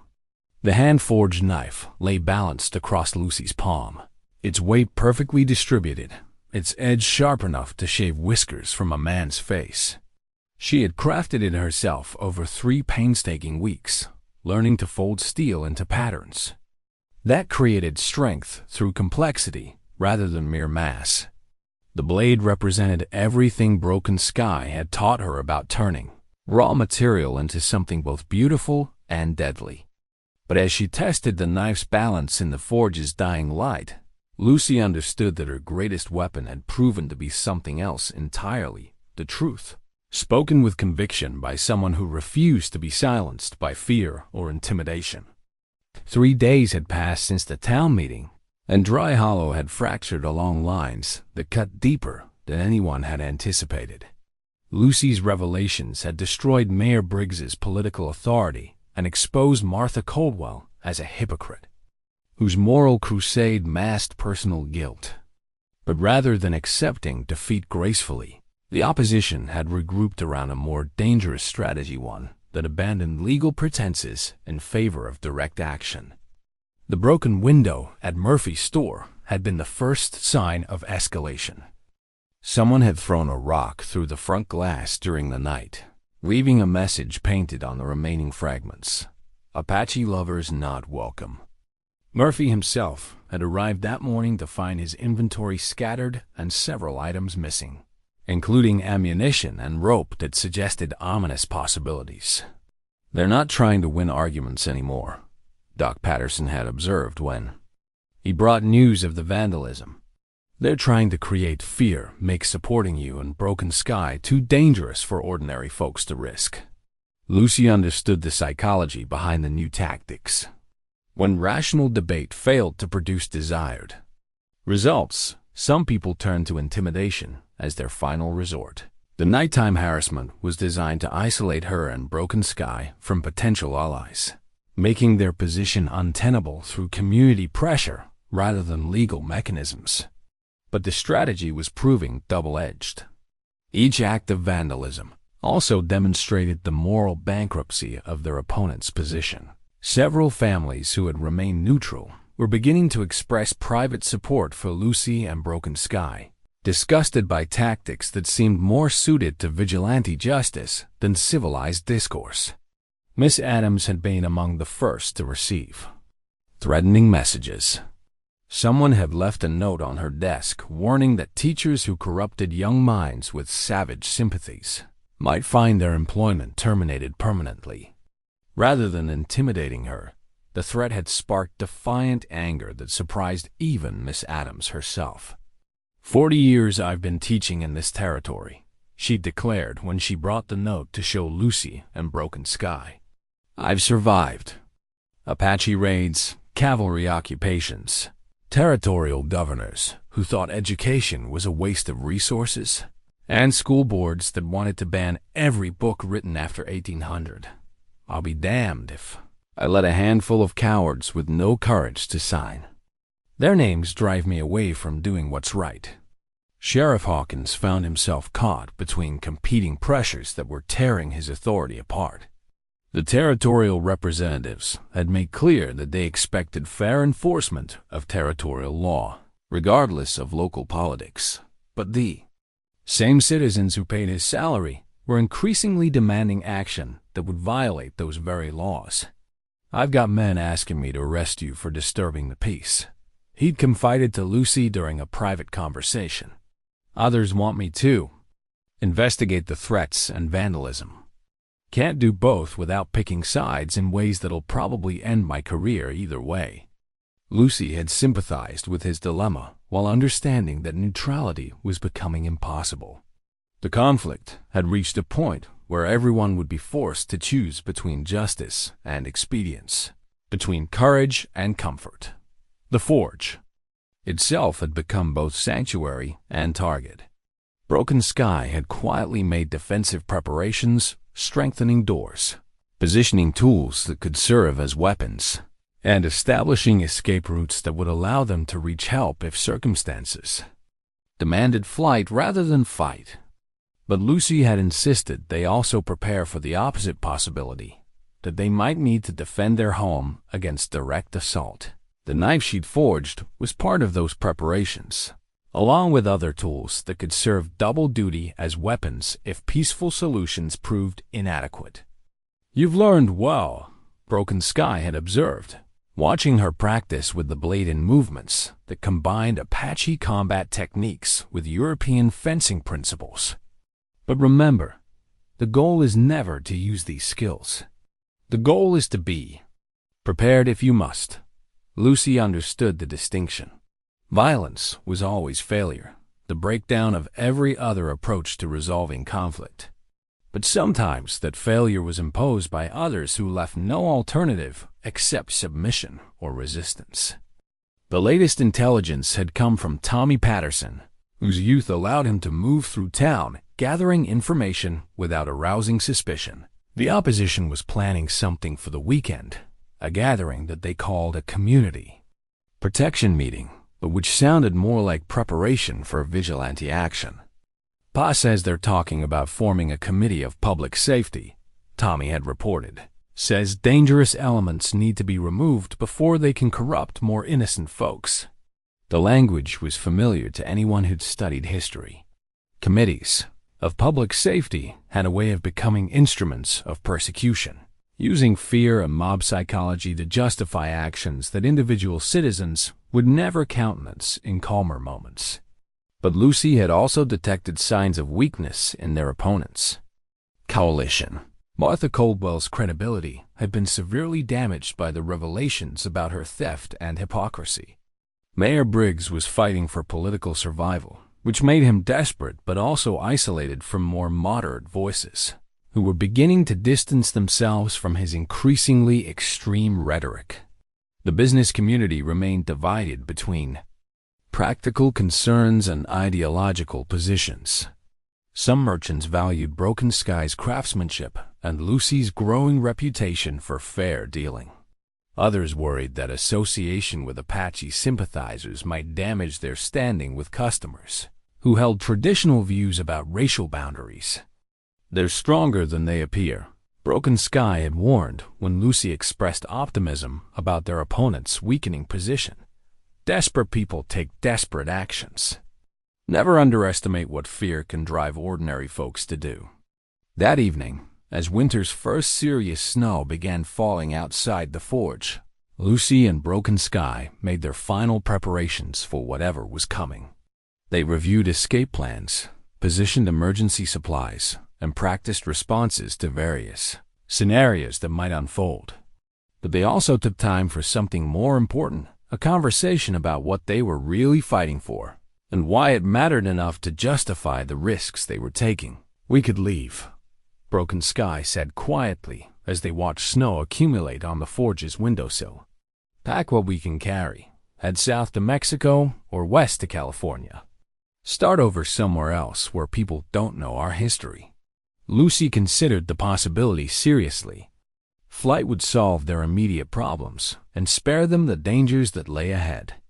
They could find another town, another forge, another life built around honest work and mutual respect. But running would also mean abandoning something precious. The possibility that Dry Hollow could become a place where different peoples lived together, in peace rather than perpetual suspicion. It would mean conceding that fear and hatred were stronger than truth and justice. "If we leave," Lucy said finally, "what happens to the next Apache who tries to make an honest living in a white community? What happens to the next child who needs someone to see their worth regardless of race or background?" Broken Sky nodded, understanding that their struggle had implications beyond their personal welfare. They had become symbols of possibilities that extended far beyond the borders of one small territorial town. "Then we make our stand here," he said. "Whatever comes, we face it together." Lucy slipped her hand-forged knife into a sheath she'd made from leather scraps, securing it at her belt where it would be accessible, but not threatening to anyone who chose to see her as friend rather than enemy. The blade was sharp enough to cut through deception as well as hostile intentions. Outside, the snow continued falling, covering Dry Hollow in white that made the town look peaceful and innocent despite the tensions that simmered beneath its surface. By morning, the world would be transformed into something beautiful and treacherous perfect. Terrain for the final confrontation that would determine whether this community chose truth over comfort, justice over expedience, and love over fear. Lucy stood at the forge's window, watching snow erase the familiar landmarks of her adopted home. She thought about the terrified child who had stood on an auction block 9 months earlier and marveled at the distance she had traveled, not just in miles or months, but an understanding about who she was and what she was capable of becoming. Tomorrow would bring whatever test remained. But tonight she was Lucy Hartwell, daughter of Broken Sky, student of the Forge, and inheritor of lessons that had prepared her to face whatever challenges arose with courage, wisdom, and the unshakable conviction that some things were worth fighting for regardless of the cost. The knife at her side was ready. More importantly, so was she. The war paint felt foreign against Broken Sky's weathered skin, each mark a connection to ancestors and traditions he had carried in his heart through 5 years of exile. He applied the sacred pigments with steady hands, following patterns his grandmother had taught him when he was younger than Lucy. Not marks of war, but symbols of protection for those who stood guard over what mattered most. Red ochre for the blood of his people, white clay for the bones of the earth, charcoal black for the night that sheltered the innocent from those who would do them harm. Each line told part of a story that stretched back generations, connecting him to warriors and peace chiefs who had faced impossible odds with courage drawn from sources deeper than individual strength. Lucy watched from the forge's doorway as Broken Sky completed the ceremony, her hand resting on the knife she had forged with his guidance. The blade remained sheathed, but its presence reminded her that tonight might demand skills she had hoped never to use outside practice sessions.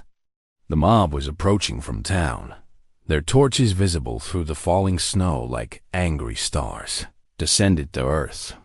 Lucy counted at least 20 figures, maybe more, moving with the peculiar unity that came when individual conscience surrendered to collective purpose. "They're coming," she announced quietly. Broken Sky turned from his preparations and Lucy saw him transformed. The paint didn't make him look savage. It made him look like what he truly was, a protector whose authority came from sources older and deeper than any government could grant or revoke. "Remember what I taught you about fear," he said, his voice carrying the calm that came from absolute commitment to a chosen path. It's not the absence of terror. It's the decision to act rightly despite feeling afraid. Lucy nodded, understanding that the next few minutes would test everything they had learned about courage, justice, and the bonds that held families together when the world tried to tear them apart. The mob stopped 50 yards from the forge, their torches casting dancing shadows on the snow-covered ground. Mayor Briggs stood at their front, his political authority broken, but his influence over frightened citizens apparently intact. Martha Caldwell flanked him, her face twisted with the kind of righteous anger that made ordinary people capable of extraordinary cruelty. "Broken Sky," Mayor Briggs's voice carried across the distance with forced authority. "Come out and face the consequences of your crimes against this community." Lucy stepped forward before Broken Sky could respond, her young voice cutting through the night air with clarity that surprised even her. "What crimes? Name them specifically and provide evidence that would stand up in any honest court." The directness of her challenge seemed to catch the mob off guard. They had expected cowering, begging, perhaps desperate attempts at flight. They had not prepared for rational demands that they justify their actions with facts. "Corruption of innocence," Martha Caldwell shrieked, turning a Christian child against her own people. "I see," Lucy replied with icy calm. "And which people would those be? The people who sold me like livestock? The people who sold information that led to the murder of innocent families? The people who are threatening violence against someone whose only crime was showing kindness to a homeless child?" Mayor Briggs tried to regain control of the narrative. "You've been brainwashed, girl. Can't you see what he's done to your mind?" Lucy's laugh carried no humor, only the bitter wisdom that came from understanding more about human nature than any 15-year-old should have to bear. "What he's done to my mind is teach me to think for myself, to question authority when it serves itself rather than justice, and to recognize the difference between real threats and imaginary fears." She gestured toward the mob with contempt that was devastating in its precision. "Which of you can say the same? How many of you are here because you've examined the evidence and reached independent conclusions? And how many are here because you're afraid of being seen as disloyal if you don't join the crowd?" Several figures in the back of the group began shifting uncomfortably, perhaps recognizing themselves in Lucy's description. But the mob's core remained united around leaders whose credibility depended on seeing this confrontation through to its conclusion. Broken Sky emerged from the forge to stand beside Lucy, his presence transformed by the war paint into something that commanded respect even from those who hated him. The sacred markings made clear that he was not just defending property or personal interests. He was fulfilling ancient obligations to protect the innocent and preserve what was sacred. "You come to my home with fire and threats," he said, his voice carrying across the snow with the authority of absolute moral certainty. "You claim to defend righteousness while violating every principle your own religion teaches about justice and mercy." He gestured toward Lucy with obvious pride. "This child has shown more wisdom and courage than any of you.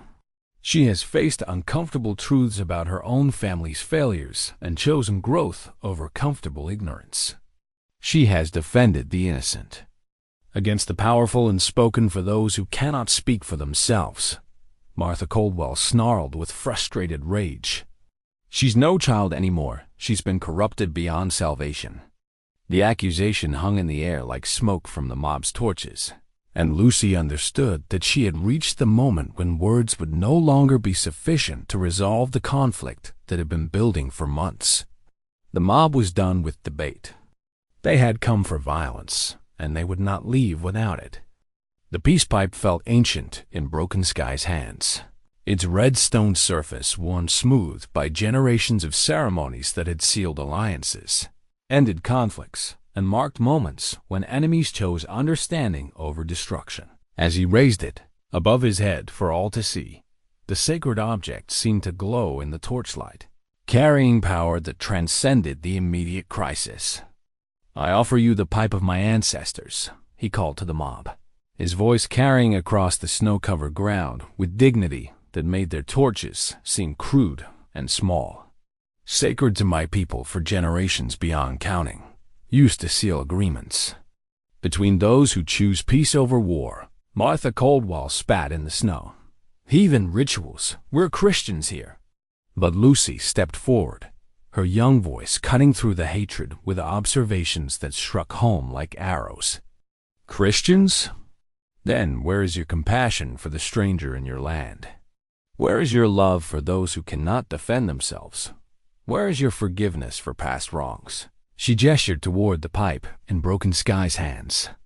"That object represents everything your Christ taught about making peace with your enemies. If you're truly Christians, you should be honored to participate in a ceremony dedicated to ending conflict through understanding rather than violence." The challenge struck several members of the mob with unexpected force. Lucy had turned their own religious authority against them, forcing them to choose between faith and prejudice in ways that revealed the contradictions many had been avoiding. Doc Patterson emerged from the crowd's edge, his medical bag in one hand, and his conscience finally freed from the silence that had constrained it too long. "The girl's right," he announced with the authority of a man who had spent decades earning community respect. "I've watched this Apache for 5 years, and I've never seen him show anything but kindness, skill, and integrity." Miss Adams appeared beside him, carrying a lantern that seemed to push back the mob's threatening shadows. "I've taught in his territory for 40 years, and I can tell you that Lucy Hartwell has developed into one of the finest young people I've ever encountered. If that's corruption, then we need more of it." One by one, other figures stepped forward. From the crowd, the Henderson family, whose ironwork had made their home the finest in the territory. Jake Morrison, whose wagon Broken Sky had repaired when money was scarce. Tommy Patterson, whose youthful courage put his elders' cowardice to shame. But the mob's core refused to be swayed by conscience or evidence.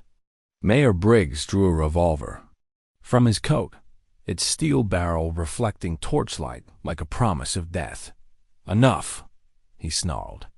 "We didn't come here for debate. We came to rid this community of a cancer before it spreads any further." The gun's appearance changed everything. What had been an ugly confrontation became something else entirely, a moment when civilized pretenses fell away to reveal the violence that some hearts always carried beneath surface respectability. Broken Sky stepped protectively in front of Lucy, but she moved to stand beside him rather than behind him. Her hand-forged knife remained sheathed, but her stance made clear that she would not be passive victim of other people's hatred. "Look at yourselves," she commanded with voice that carried the authority of absolute moral clarity. "Armed men threatening a girl and a man whose only crimes are kindness and honesty. Is this the civilization you claim to be protecting?" Sheriff Hawkins materialized from the crowd's rear, his badge catching lantern light as he finally chose the side that conscience demanded. "Put the gun away, Marcus. Whatever your grievances, threatening citizens with deadly weapons is something I can't allow." Mayor Briggs swung the revolver toward the sheriff. "You're either with us or against us, Hawkins. Choose carefully." But the sheriff had already chosen. His own weapon appeared in his hand with the smooth competence of a man who understood that some lines, once crossed, led to consequences that could never be undone. "I've made my choice," he said quietly. "The question is whether you're prepared to face the consequences of yours." The standoff stretched like a held breath. Two guns pointed at two men, while snow continued falling around them like benediction or judgment. The mob wavered, understanding that they had reached a point where retreat might be impossible, but advance would certainly be catastrophic. Then Martha Caldwell broke. With a shriek of pure rage, she lunged toward Lucy with a knife that glittered like frozen lightning. The attack came so suddenly that even those watching carefully had no time to intervene. But Lucy was ready. Months of training with Broken Sky had prepared her for exactly this moment, when violence exploded from unexpected quarters and survival depended on reactions faster than thought. She sidestepped Martha's clumsy attack with fluid grace, caught the woman's wrist with precision that spoke of countless practice sessions, and applied pressure that sent the knife spinning harmlessly into the snow. Martha crashed to the ground, her righteousness revealed as impotent fury, her moral authority exposed as nothing more than poorly controlled hatred wrapped in religious language. The sight of their spiritual leader reduced to cursing in the fascista. Snow seemed to break the mob's unity. Several members began backing away, perhaps finally understanding that they had allowed themselves to become part of something shameful that would haunt their consciences for years to come. Sheriff Hawkins moved quickly to arrest Martha for assault, while Mayor Briggs found himself isolated with his gun and his hatred, facing the choice between surrender and escalation that would destroy any remaining fragments of his credibility. The peace pipe remained in Broken Sky's hand, offering reconciliation even to those who had threatened his family. Some battles were won not through superior violence, but through superior character demonstrated when violence would have been easier. The teaching slate bore chalk marks that spelled out Apache words phonetically, Lucy's careful handwriting bridging two languages that had been at war for generations. 6 months had passed since the confrontation in the snow, and the small classroom attached to the forge had become a place where children from Dry Hollow came to learn that understanding could grow from the soil of former hatred. Mijoni, Lucy pronounced carefully, demonstrating the Apache word for beauty to a circle of attentive young faces. It means beautiful, but also balanced, harmonious, the way things are when they fit together properly.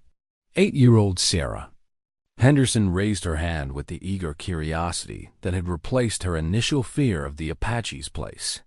Like how your pay makes horseshoes that fit exactly, right?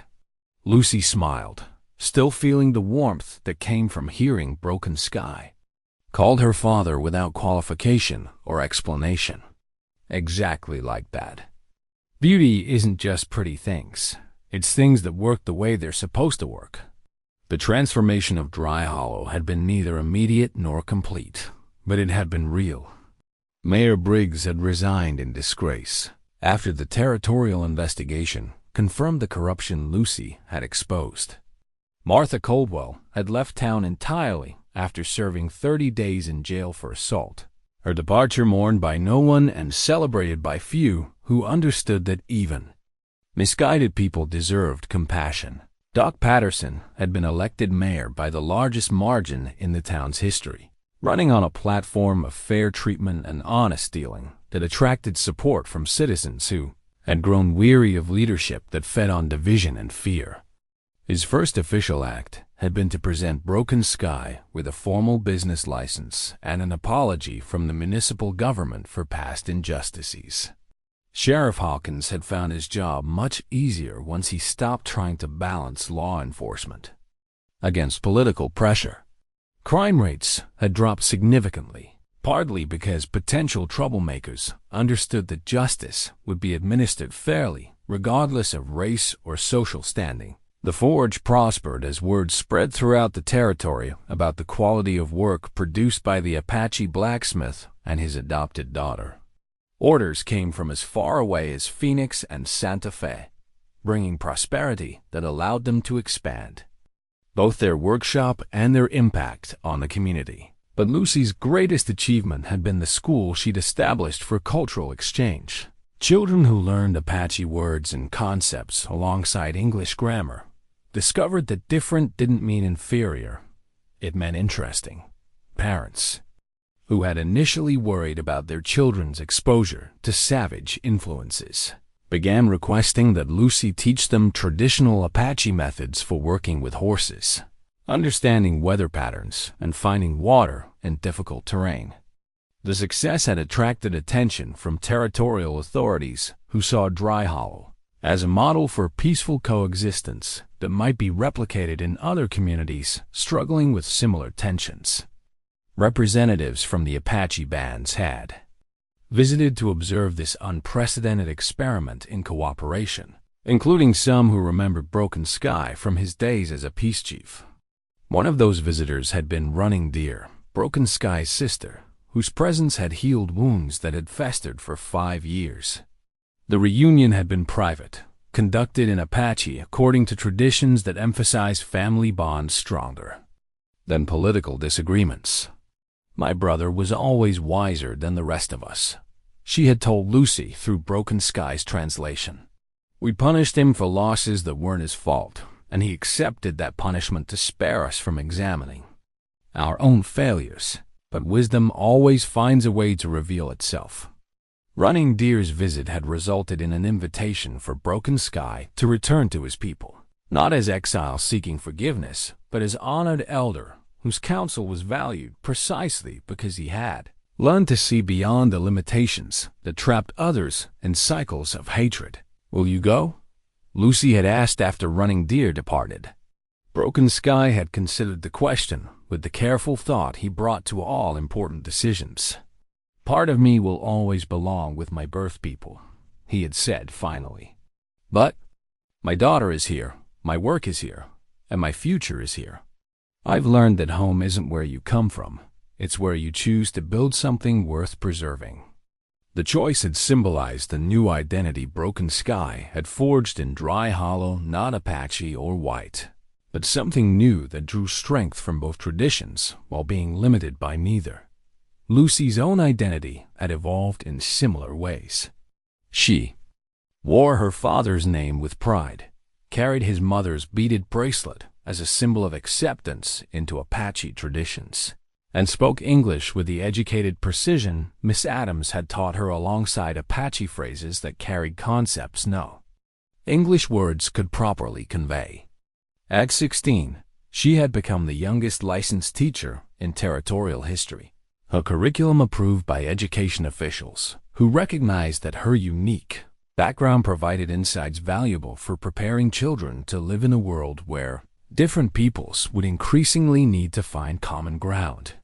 The evening ritual had remained unchanged despite all the transformations. Lucy and Broken Sky working together at the forge as daylight faded, their movements synchronized by months of practice and deepened by bonds that had proven stronger than every attempt to break them. "What do you dream about for the future?" Broken Sky asked as they banked the coals for another night. Lucy considered the question while she arranged tools with the precision he had taught her. "I dream about children who learn that different doesn't mean dangerous. I dream about families formed by choice rather than accident. I dream about communities where people solve problems by understanding each other instead of trying to eliminate each other." She paused in her work to look directly at the man who had transformed her understanding of what family could mean. "Mostly, I dream about being worthy of the lessons you've taught me." Broken Sky's smile carried the warmth that had sustained her through months of struggle and growth. "You already are, daughter. You already are." Outside, the mountains surrounding Dry Hollow stood guard over a community that had learned something precious, that the greatest strength came not from destroying enemies, but from transforming them into friends, not from building walls, but from building bridges, not from defending what was, but from creating what could be. The auction block where Lucy's old life had ended still stood in the town square, but now it served a different purpose. Every month, citizens gathered there to share stories about neighbors who had shown unusual kindness, to celebrate achievements that brought honor to the community, and to remember that sometimes the most important changes began with someone choosing to see worth where others saw only threat. Lucy had learned that every child deserves someone who sees their worth when the world gives up on them. But she I'd also learned something more, that sometimes those children grow up to become the someones who see worth in others, creating circles of redemption that spread far beyond their origins. The frightened girl who had stood on that auction block was gone forever, replaced by someone who understood that true strength came from the courage to love in a world that made hatred easier, to build in a world that preferred destruction, and to hope in a world that counseled despair.